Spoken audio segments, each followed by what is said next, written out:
Hello, and today we're going to talk about the word imperialism and how it has affected our planet and our society overall. Let's start with the definition. Imperialism means the policy by which a stronger nation attempts to create an empire by dominating weaker nations economically, politically, culturally, and even militarily. But what exactly is imperialism? Well, it's a seizure or an all-out takeover of a country or a territory by a stronger country. Now here, Europeans would want to control all aspects of their colonies. Politically, they want to know who's in charge of their colony and they want to be part of that process. They also want to be a part of the colony's society. They themselves would want to put themselves at the upper class or echelon of their society. If there's other people in the middle or upper class with them, they want to be able to control who else in the colony that would be. They'd also like to control the economy of their colonies. After all, anything that could create a profit for the industrialists back home or anything that could create a cheaper labor supply certainly is going to help out the European economy. And lastly, the sense of culture and customs, that sense of social Darwinism, where our culture, our westernized culture, is superior to the culture of that colony, and therefore we're going to ask that colony to assimilate the Western culture and customs.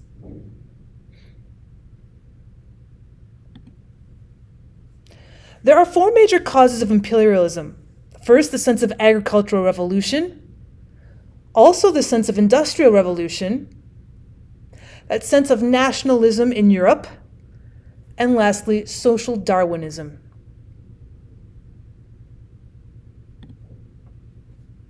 When you talk about agricultural revolution, if you're creating more food, you're going to create more people, and more people need more space to live. So colonization of your particular country is a necessity. In our industrial revolution in Europe, they needed more and more natural resources to use in their growing factories. Because these people are also becoming more learned and experienced, these laborers are going to want more money and help in economics. So you're also going to then look as an industrialist for new supplies of labor to keep the wages low. And lastly, you need to find new markets of people to buy all of these products that you're creating. Third cause of imperialism would be the sense of nationalism. Your European countries will prove their greatness to other European countries by acquiring colonies and stabilizing them. And so therefore, European countries are now going to compete with each other to get more colonies. The last cause of imperialism would be the sense of social Darwinism. Strong countries should rule over weak countries, whether that is culturally or just a hostile takeover with the military. And in sense of social Darwinism, they thought that the Europeans thought they were doing a positive for their colonies by spreading Western civilized norms and cultures.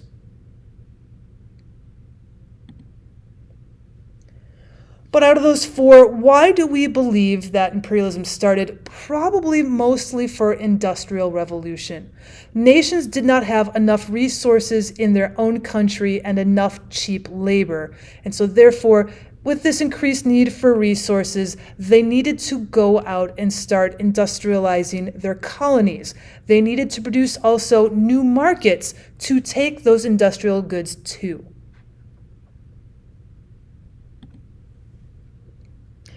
Because the industrialists are going to need more raw materials to supply their factories, they also need these foreign markets to give their finished products a place to sell. So the industrialists are also looking for places to invest their profits because they obviously want more and more riches.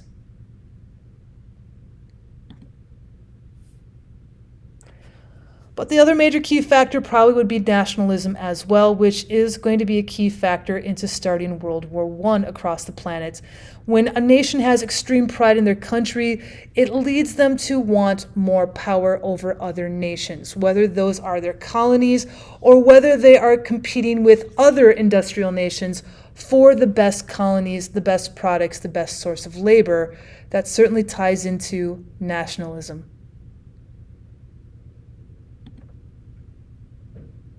So with our national pride in European countries, that's going to lead many nations to create empires.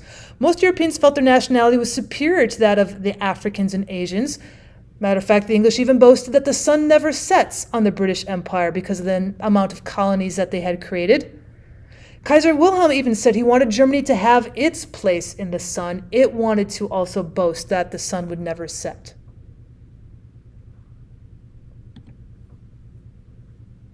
We also have the sense of the white man's burden that leads to social Darwinism. We wanted to spread Christianity and the Industrial Revolution across the planet. The European nations thought this was a major goal. Westerners usually viewed anyone with different religion and life as being inferior, even backwards, and so therefore they thought it was their Christian duty to civilize the backwards people of the world. This was their attempt to justify imperialism. And that leads us to the sense of social Darwinism.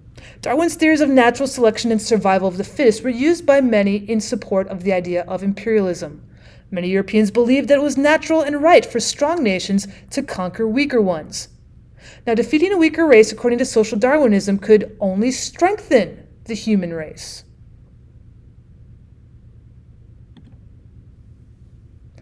And one of these main keys of social Darwinism was religion. Christian missionaries wanted to help Africans and Asians and worked to carry the white man's burden, which included Christianizing the natives in order in their ideals to civilize them, to bring natives technological benefits of Western civilization by the industrialists, and then teaching the Africans to read and write their particular European language.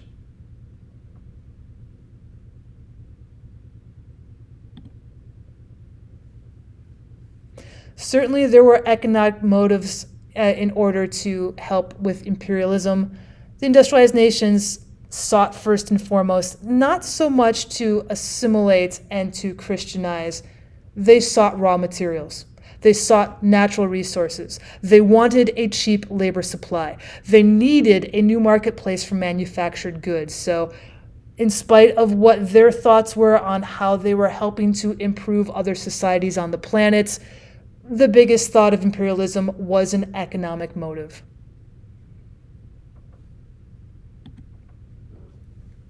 Now, these particular economic motives are also driven by technological advances.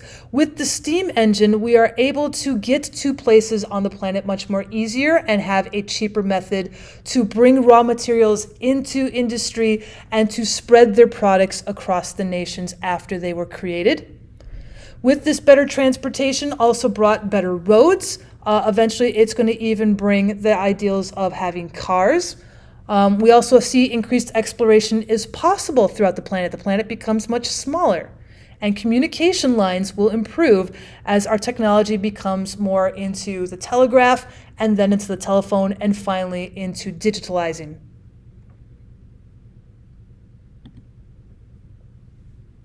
So when we have imperialism, how are we then going to use our methods of management? There was direct control and an indirect control of the colonies. Direct control would have paternalism. Europeans provide for the local people, but they're not going to grant them the same rights that Europeans who have colonized would get. We would also try to assimilate the local people into the ruling European culture. If you adapted more like the Europeans, if you acted more like the Europeans, if you could talk more like the Europeans, they were more likely to give you a more sense of control over your culture. With the indirect control, we're going to limit self-rule for local governments, and the legislative body is going to include both colonial and local officials, usually of European descent.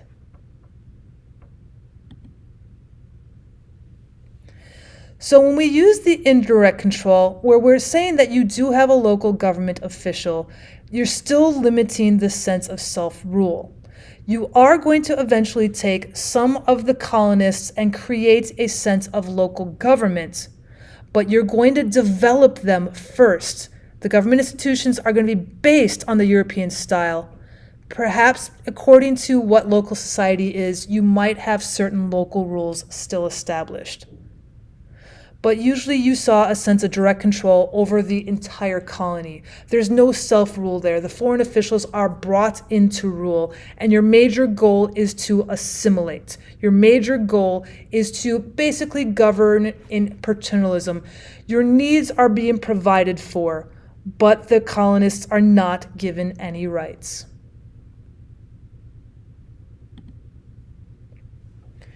So what kind of forms of imperialism do we see? We start off by talking about the colony itself. The colony is a country or region governed internally by a foreign power. You're not going to give any rights to the colonists themselves. Another form of imperialism might be a protectorate, which is a country with its own internal government, but you're still under the control of an outside power. The European nation still has control over the country as a whole, but as a protectorate, your country still has its own internal government. The next type of imperialism would be a sphere of influence, and that'd be an area in which an outside power claims exclusive trading privileges. They still have control of their government, but you are still having this sense of economic gain with that European nation. And lastly, you might have economic imperialism, which you are an independent nation, but it's a less developed nation that's controlled by private business interests rather than by the government. A business interest is going to come in and they're going to start giving an influx of investments and creating an economic investment in your independent country.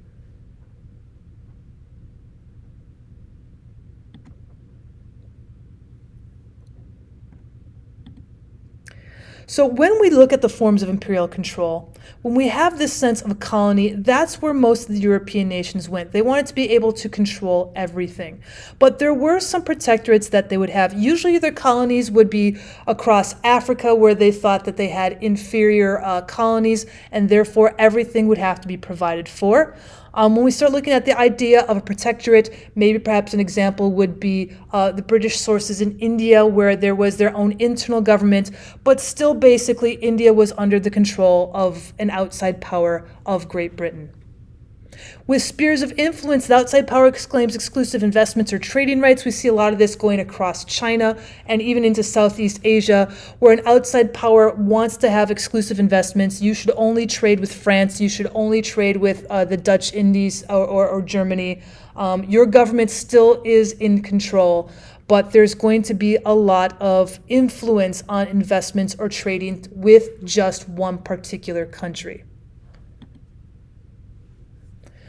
Now, the biggest part of the sense of imperialism usually goes along with the sense of Africa before European dominion, where we have divided into hundreds of ethnic groups. Now, Africa followed their traditional beliefs, which would have either at the time been Islamic or a Christianity type of traditional belief.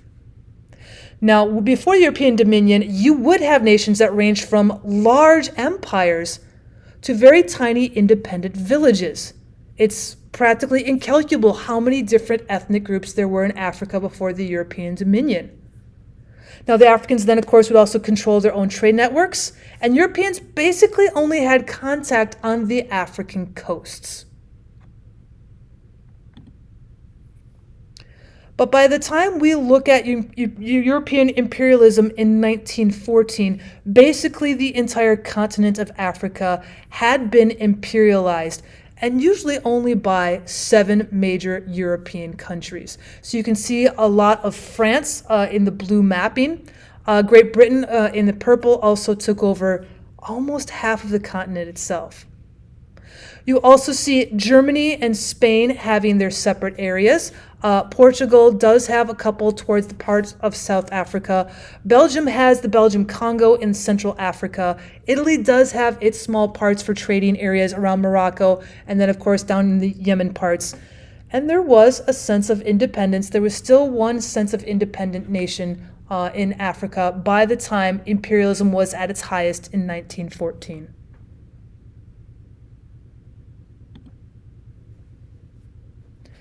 Now, why would Africa keep their imperialism for so long? Why would they not ask for their independence? Well, Europeans had a technological superiority. They kept on introducing new products and new ways to colonize that essentially brought Africans into the industrialized society that most of the world knows today. The Europeans also had a means to control. They did bring in several ships and several pieces of military equipment, and they would settle into bigger cities and bigger towns with military barracks.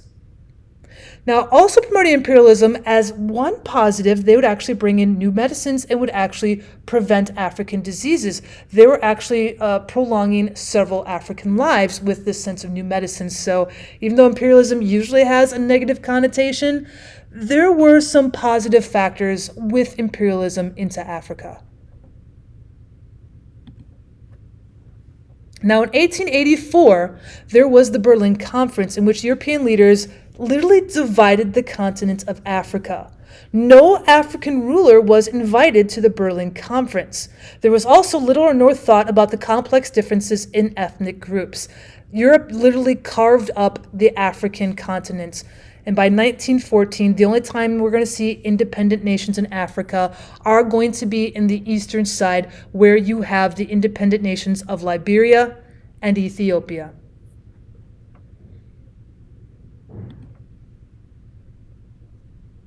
Now, the European nations at the Berlin Conference met to lay down rules for the division of Africa. Any European nation could claim land in Africa by telling others and showing that they had control of the area. Now, the Europeans paid no attention to the ethnic and linguistic divisions in Africa when they were dividing it amongst themselves.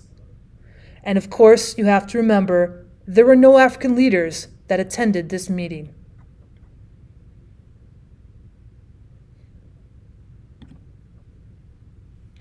So here we now have a political cartoon for the mad scramble for Africa, and you can see the 7 nations that were fighting for position in Africa.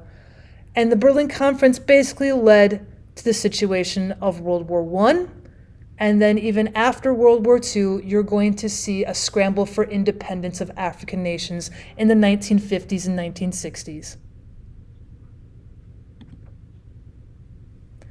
Now, there was a sense of broad resistance to imperialism in Africa, but you need to remember Europeans had superior weapons and they had an economic advantage if they colonized, so the governments were more than happy to militarize this economic advancement. Now, we did see some resistance for quite a bit of time. After all, Algeria is going to fight the French for 50 years. And German-East Africa resistance results in 75,000 deaths before they succumb to their imperialism. But there were some successful movements. After all, we heard in 1914, Ethiopia, under the Emperor Menelik II, is going to keep their independence. There's also going to be some villages that are going to play Europeans against one another in their colonization efforts. And at the time, as they are trading with Europeans, they're going to begin to stockpile modern weapons. And we're going to see a defeat of Italy, and Ethiopia is eventually going to remain independent. Now, that stockpiling of weapons wasn't coming from Italy. Menelik II is actually going to purchase their weapons from France and from Russia, and they're eventually going to defeat their Italian forces in 1896. They are the only African nation at the time in 1914 who were able to resist the Europeans.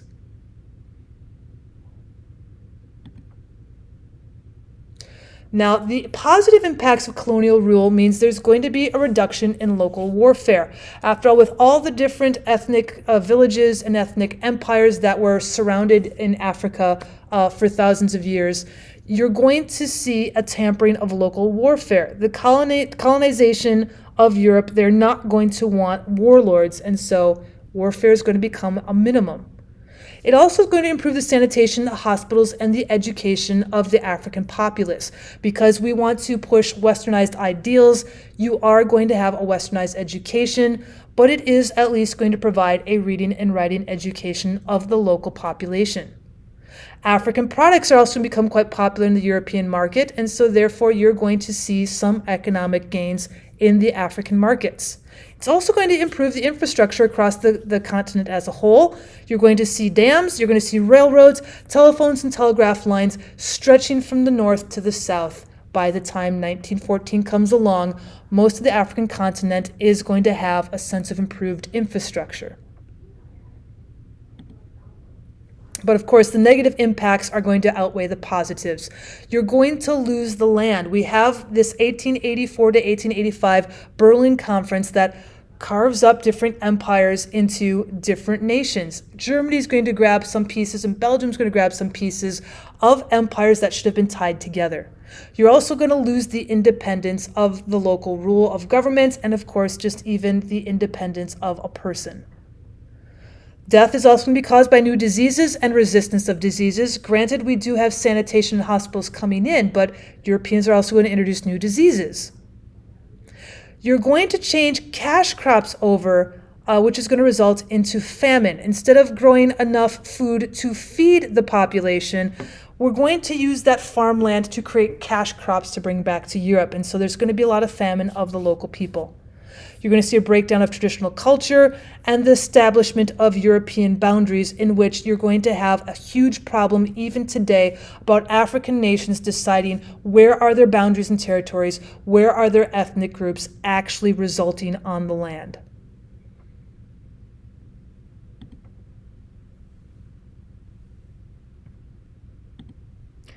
So with our legacy of imperialism, what do we get today? Well, today we have still seen the reduction of local fighting, and our sanitation has improved. Hospitals and schools now are even created in the smallest of villages. And with our technology, especially with our digital technology today, we have seen an economic growth in the African nations that they perhaps would not have been able to do on their own. But again, the negative effects are still widespread. The Africans are still wondering where their borders are. There still is this loss of independence as warlords are beginning to take over their African nations. And the traditional cultures that have broken down still have not come back today. You still have a very westernized influence in the African nations of today. Thank you so much for stopping by to learn about the sense of imperialism, specifically in Africa, but across the planet as well. If you'd like to learn more about imperialism or other historical aspects, don't be afraid to come and check out my other videos on my channel. Thanks so much for stopping by.